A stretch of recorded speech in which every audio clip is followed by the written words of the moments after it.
Bom, a gente tem até várias matérias do Portal Metrópolis que analisam esse assunto, inclusive sobre a posição, é até uma matéria aqui do Paulo Capelli, sobre a posição do Donald Trump sobre isso, e uma decisão do governo Trump para medir forças de Lula e de Flávio Bolsonaro sobre esse assunto. A matéria diz o seguinte: a prisão de Alexandre Ramagem nos Estados Unidos se transformou no primeiro grande teste para a aliança política entre Flávio Bolsonaro e Donald Trump.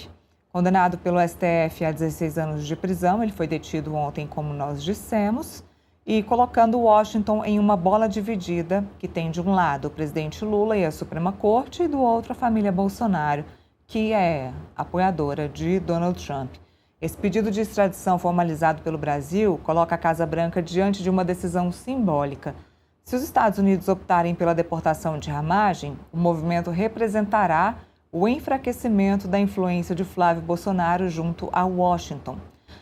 Numa postagem nas redes sociais, o senador afirmou: o ex-deputado e policial federal Alexandre Ramagem foi detido hoje pelo ICE por uma questão de natureza meramente migratória. Ele possui um pedido de asilo em curso e está bem amparado juridicamente.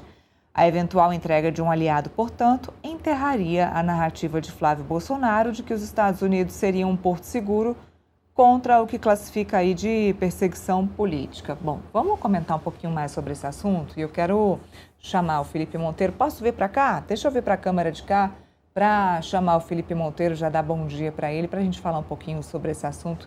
Notícia de ontem, Felipe, muito bom dia. Alexandre Ramagem, deputado cassado, preso aí pelo Serviço de Imigração por estar com o visto vencido. Até então, uma prática normal, uma prática comum.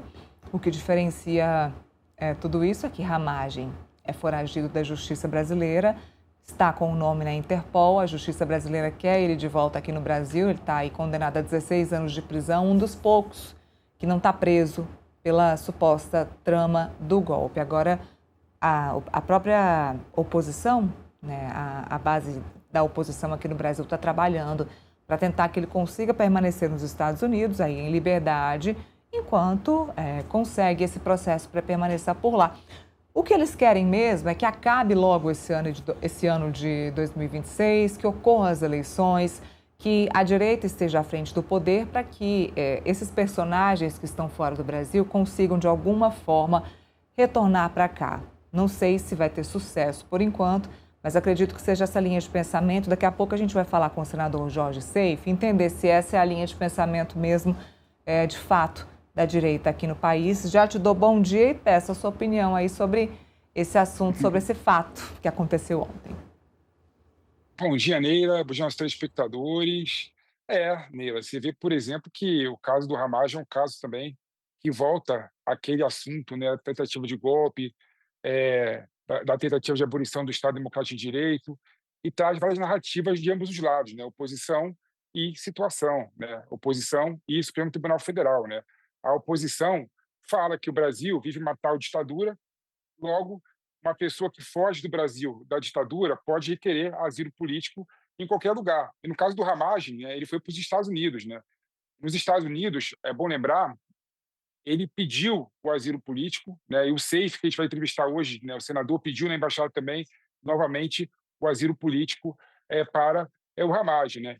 E aí você vê uma situação que é interessante, né? Você vê, por exemplo, que quem pegou o Ramagem não foi o Departamento de Estado que estava cuidando do processo de extradição pedido pelo Supremo Tribunal Federal. Quem pegou, né, o Ramagem foi exatamente o Serviço de Imigração e Segurança Interna dos Estados Unidos, né, por conta de uma infração de trânsito que supostamente ele cometeu. Pegaram a documentação dele e viram que ele estava além do prazo previsto no visto de turista. Logo, né, ele recebeu uma notificação, irá para o Tribunal Imigratório e poderá ser deportado, né? Ou seja, a deportação é quando a pessoa não tem os documentos necessários para ficar no Brasil, né? E para ficar nos Estados Unidos. Então não tem nada a ver com o pedido de extradição do Supremo Tribunal Federal, que requer muito tempo, né? Para você ter uma ideia, né, o Supremo Tribunal Federal pediu a extradição do Alan dos Santos em 2021, né? Estamos em 2026, 5 anos depois, e até agora não foi analisado o pedido de extradição do Alan dos Santos, que requer um processo formal, né, analisar se o clima é o mesmo dos dois países, se o processo tem algum tipo de problema de perseguição política ou não, né? Então é outro instituto, né? Deportação e exportação. E tem o terceiro instituto, que é o asilo político. Isso é o que a oposição está contando, né? Que o governo Trump irá dar asilo político para o Hamas, porque se não der, Neila, como você bem colocou aqui, se não der o asilo político para um aliado do bolsonarismo, para um aliado e colega do Eduardo Bolsonaro, que diz que tem muita proximidade do governo americano, né? Também vai cair por terra a narrativa de proximidade do bolsonarismo com o governo trumpista, que é muito mais pragmático, né? Muito mais voltado para os interesses próprios do que proteger eventual aliado, né? No caso, o bolsonarismo. Então, realmente, iremos ver as cenas dos próximos capítulos nos próximos dias, Leila. Não se sabe se o governo americano irá, de fato, dar o asilo político por Hamas, mas o que eu apostaria, Leila, nesse caso concreto do Hamas, é que se tem o pedido de asilo político, né, faz parte dos países democráticos, né, suspender os dois processos de deportação e exportação até analisar o pedido de asilo político de qualquer cidadão, não só do Hamas. Então, eu sinto que o governo americano irá suspender o processo de deportação e exportação até decidir se vai dar o asilo político para o Hamas ou não. Se não der asilo político para o Hamas, extraditar ou deportar o Hamas, será uma derrota para o bolsonarismo, que vende para a sociedade brasileira e vende para os quatro cantos do mundo de proximidade do governo Trump. Se, de fato, derem o asilo político para o Hamas, abre a porteira para outras pessoas que estão nos Estados Unidos, né, também conseguirem esse asilo político e aguardarem até o fim das eleições do processo no Brasil. Neila.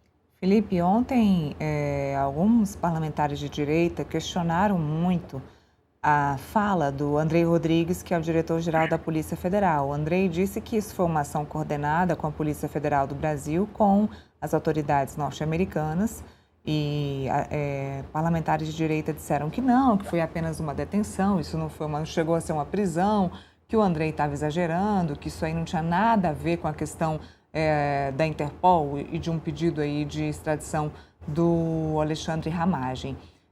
Hoje, as coisas foram escalonando um pouco de ontem para hoje. Ontem era só uma detenção por conta de uma carteira de motorista vencida. Hoje já mudou um pouco, de ontem para hoje já se mudou um pouco a narrativa de que o visto dele aqui já estava vencido, lembrando que ele não tem visto diplomático, ele não tem passaporte diplomático, então, de carteira de habilitação vencida, já se mudou para um visto vencido. As narrativas, elas vêm mudando, então pode ser que alguma coisa ainda mude ao longo desse caminho. A Polícia Federal, eu não entendo, não vejo a necessidade de o Andrei Rodrigues dar uma afirmativa dessa, conceder uma entrevista e dar uma afirmativa dessa, se de fato não houve uma atuação coordenada, nem que seja em algum momento, nesses últimos dias, entre Polícia Federal e autoridades norte-americanas em relação ao Alexandre Ramagem. Não acredito que seja uma falácia da Polícia Federal o que aconteceu ontem. Mira, a Polícia Federal errou nessa nota que eles fizeram. O Andrei errou completamente, né, o diretor-geral da Polícia Federal, em falar que a prisão do Ramagem tinha ligação com o pedido de extradição e com a cooperação da Polícia Federal do Brasil com os órgãos, né, de controle policial dos Estados Unidos. Não tem nada a ver uma coisa com a outra. Mas, ao mesmo tempo, eu também vi narrativas diferentes da oposição, né? E errados da oposição também, falando que o Ramagem teria sido pego por uma infração administrativa de trânsito, logo ele não seria preso. Não. O Ramagem, ele foi detido porque não portava condições legais para ficar nos Estados Unidos, né? Ou seja, é grave também, é grave também. E o que dá um pouquinho de tempero nessa situação toda do Ramagem, Neira, que torna a situação, no meu modo de ver, ainda mais trágica, é que a política contra imigrantes, a política imigratória do governo Trump, rígida as políticas migratórias, pegaram, né, o Ramagem, e o Ramagem poderia, sim, ser deportado para o Brasil. E se ele fosse deportado para o Brasil, como há um pedido de prisão por conta desse julgado da ação da trama golpista contra ele, ele seria preso de imediato no Brasil. Então, ou seja, os dois lados, né, tanto a Polícia Federal quanto à oposição, erraram a narrativa claramente. Não foi uma infração administrativa e nem foi por conta da cooperação da Polícia Federal com os Estados Unidos, porque o processo de extradição é muito demorado, demora anos para terminar, né? Mas agora, a conclusão final disso tudo, Neila, é que, como tem um pedido de asilo político do Ramagem, eu entendo que o governo americano irá primeiro decidir sobre o pedido de asilo do político do Ramagem, irá suspender os dois processos de deportação e extradição, e se conceder o asilo político, né, aí sim o Ramagem conseguirá ficar nos Estados Unidos. Caso contrário, ele deve ser deportado sim e não ser extraditado. Ou seja, o procedimento do Ramagem será muito mais rápido do que o procedimento, por exemplo, do Alan dos Santos, que também tem o mesmo pedido de extradição contra a sua pessoa.